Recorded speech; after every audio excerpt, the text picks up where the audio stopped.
Hello and welcome to Scott's Kitchen. Today we're going to make steak burritos. Alright, so we could make everything from scratch. That would take a lot of time. But what I'm going to do is I'm going to cheat a little bit. I'm going to use some Spanish rice-a-roni. It'll be great and we'll love it.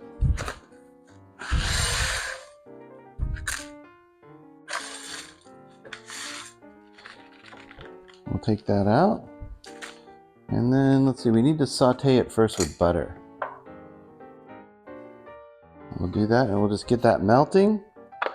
We'll let the rice absorb all of the butter and then we will saute it around for a little bit. Okay, so the box says that I'm supposed to put in one can of diced tomatoes, a 14-ounce can of diced tomatoes. What I'm going to do is I'm going to put in a 7-ounce can of salsa casera and a 7-ounce can of diced green chilies. And that's going to make things a lot better. While that's browning a little bit, let's dice our steak. Let's do some trimming here and we'll give Willie a bit of a treat. He'll enjoy this. And it's less fat for us to eat.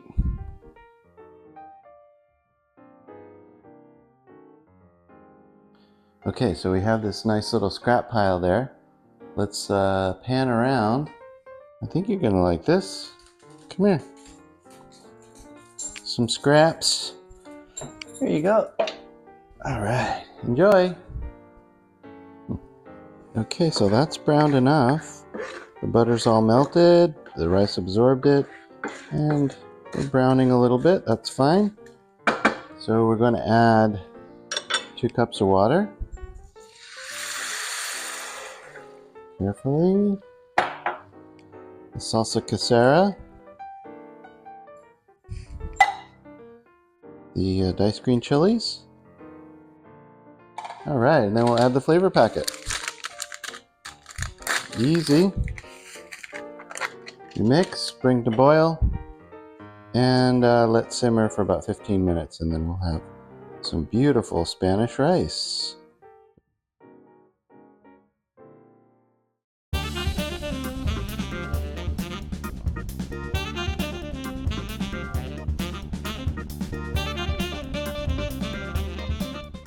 Okay, wow, this really turned into a lot of meat.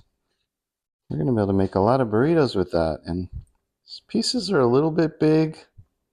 I guess I could dice them more, but that's probably okay. So let me get a bowl and we'll put this aside. And then we'll clean up our cutting board to be used as a folding station.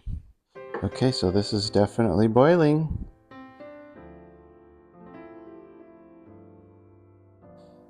Okay, and you may be asking, is there any specific reason that we're making burritos or Mexican food today?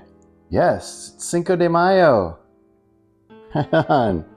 which as we know is not Mexican Independence Day like 4th of July in the United States.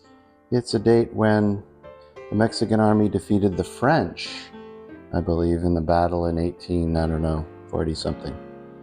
And I don't think they really commemorate it as much as us gringos over here on the other side of the border. An excuse to get drunk on Mexican beer and eat a bunch of tacos. I can't think of anything better than that though.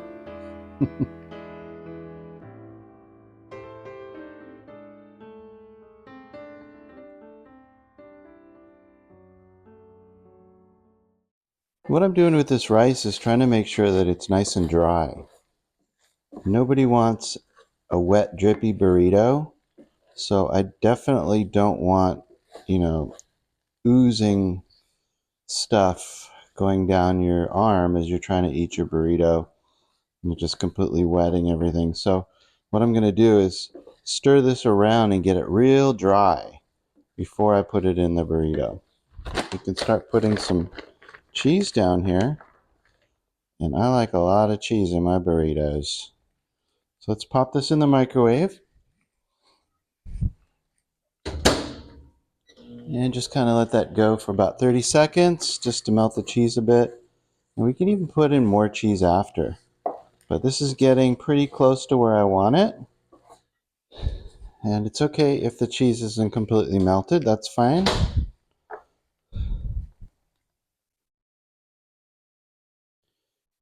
put a handful of this steak.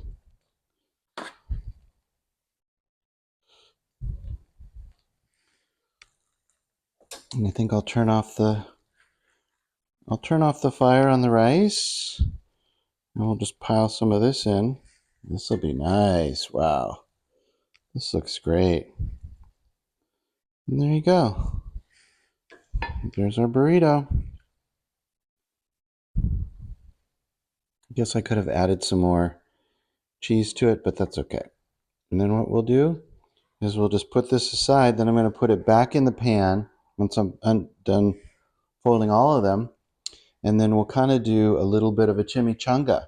All right, and then I think we can just do sort of a fast motion here. And we'll do this, and we'll do it a whole bunch of times. So ready, go.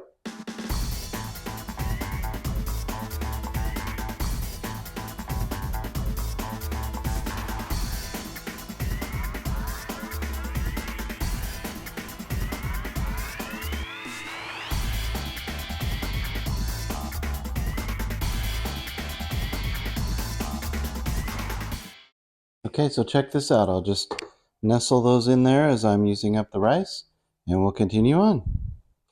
And the last one, looks like we're making 6. We've used all the, well, we have 2 tortillas left, we should. Yep, 2. And we've used all of the meat, the steak, so we can just put that all on there. And then we'll use all the rice. Just trying to arrange these burritos a little better. I don't know whether they're ready to be turned or not yet. No, not quite. Not quite. Looks like I can fit one more in there, but I don't think I'm going to be able to fit all 6. That's okay. Why don't I eat the one, and then we'll just,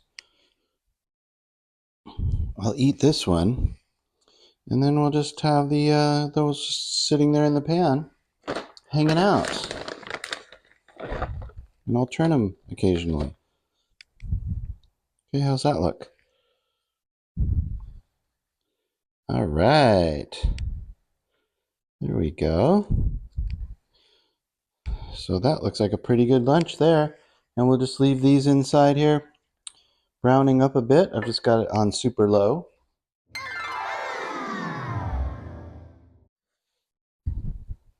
And that makes a beautiful lunch. My steak, rice, and cheese burrito. It's going to be great. Let's take a big bite of this. So of course we need to add a little more tapatio right here.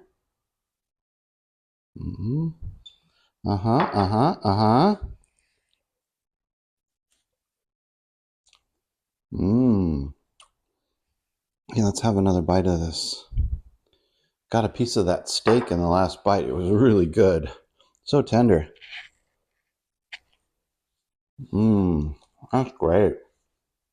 Man, what a good lunch. Anyway, this was super easy. You can make your own Spanish rice or make it with rice-a-roni like we did. You can do whatever you want. Do it as involved or as simple as you would like to do. But this is a great, delicious lunch. Going to celebrate Cinco de Mayo today and open a Corona, maybe a Pacifico, and get started on that partying. I know it's only about noon, but hey, it's 5 o'clock somewhere, right? Anyway, I'm going to go ahead and finish my burrito. I hope you enjoyed watching this, and we'll see you next time on Scott's Kitchen. Thanks for watching. Bye-bye. Man, that's good.